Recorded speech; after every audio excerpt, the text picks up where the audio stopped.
The sun hung low in the sky, casting long shadows across the desolate landscape. Dust swirled in the air, and the ground beneath our feet was cracked and dry, a testament to the unforgiving nature of this land. We were mercenaries, a ragtag group brought together by a common goal.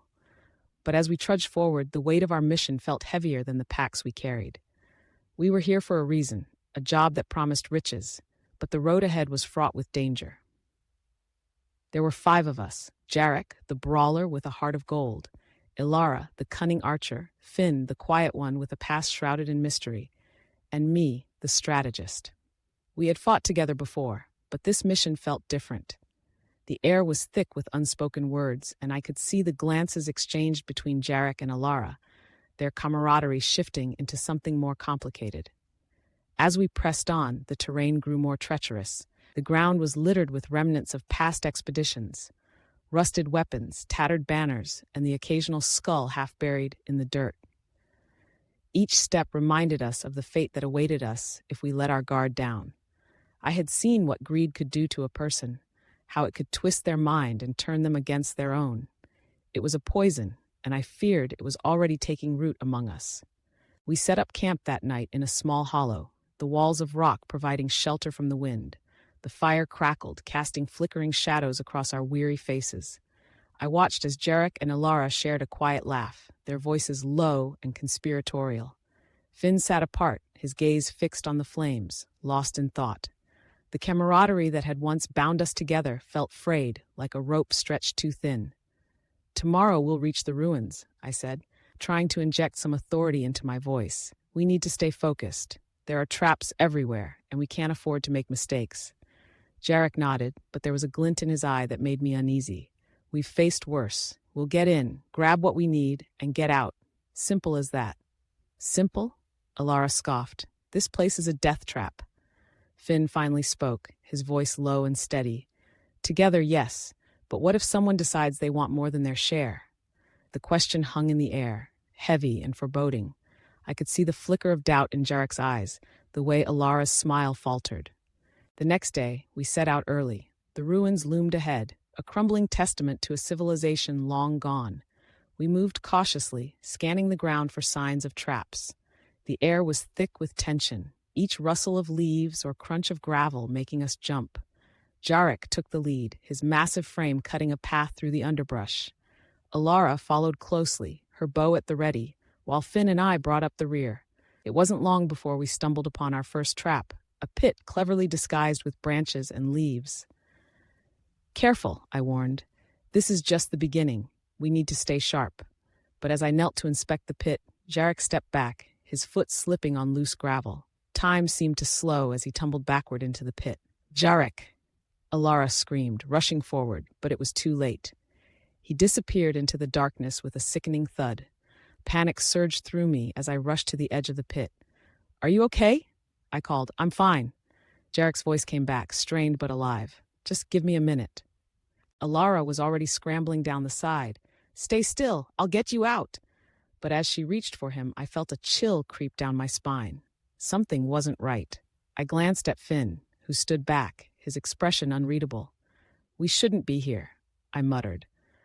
Finally, with a grunt, Ilara managed to haul Jarek back to the surface. He lay on the ground, panting, but there was a wild look in his eyes, a spark of something that made me uneasy. "That was close," he said, grinning. "But I'm still here, aren't I?" We pressed on, but the atmosphere had changed. The camaraderie that had once bound us together felt frayed. As we reached the entrance of the ruins, a sense of foreboding washed over me. The stones were ancient, covered in moss and vines, but there was an unmistakable energy in the air, a pulse that thrummed beneath our feet. I hesitated, but the promise of treasure was too alluring.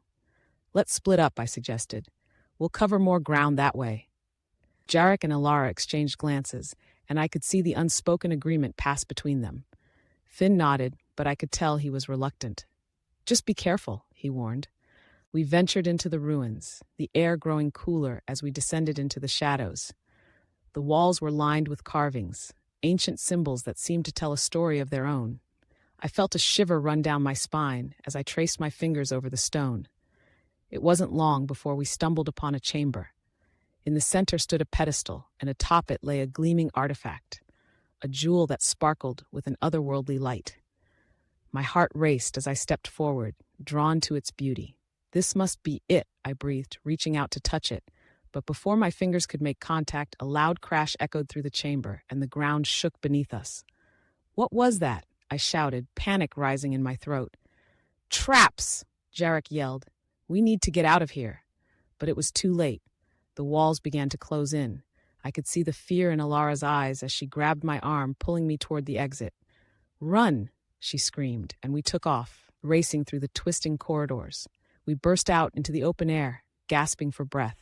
But the moment of relief was short-lived. I turned to see Jarek and Alara standing together, their expressions tense. "What happened back there?" I demanded. "It was a trap," Jarek replied, but there was something in his tone that made me uneasy. "We need to regroup and figure out our next move." Finn stepped forward, his eyes narrowed. "And what about the artifact? We can't just leave it behind." "Are you insane?" I shot back. "We almost died in there. We need to get out of this place while we still can." But Jarek's gaze was fixed on Alara, and I could see the way their eyes locked. It was then that I realized the truth. They were no longer just allies, they were partners, and I was the odd one out. "Maybe we should split the loot," Jarek suggested, his voice casual, but I could hear the underlying tension. "Split it how?" I asked, my heart racing. "We all agreed to this mission together. We're in this as a team." Alara's expression hardened. "And what if one of us decides to take it all?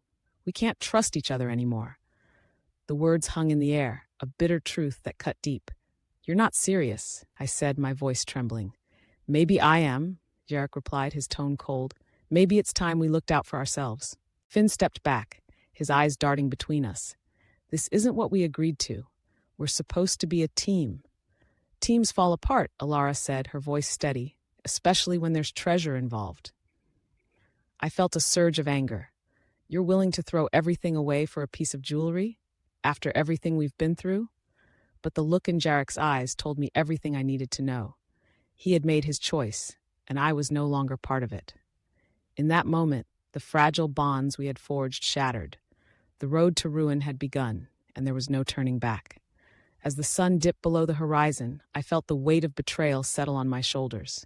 We were no longer a team, we were enemies, and the path ahead was stained with blood. I turned to leave, but Jarek's voice stopped me. "Where do you think you're going?"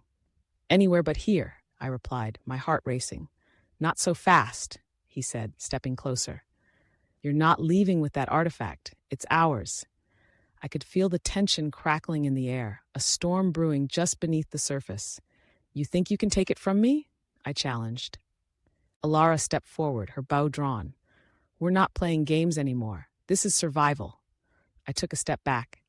"You're making a mistake. We can still work together." But the fire in their eyes told me they had already made their choice.